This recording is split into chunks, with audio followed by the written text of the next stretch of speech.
Hey everybody, so today I'll be doing a tutorial on how to make some easy baked salmon.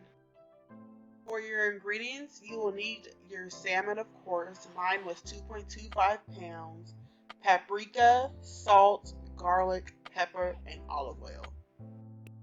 Once you have all of your ingredients set out, you can preheat your oven to 375 degrees Fahrenheit.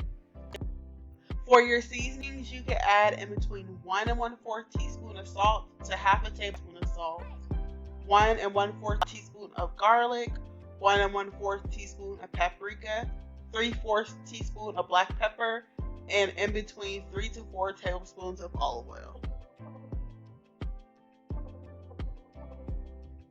Cover your pan with foil for easier cleanup, brush on your sauce, and bake in your preheated oven for 15 to 20 minutes.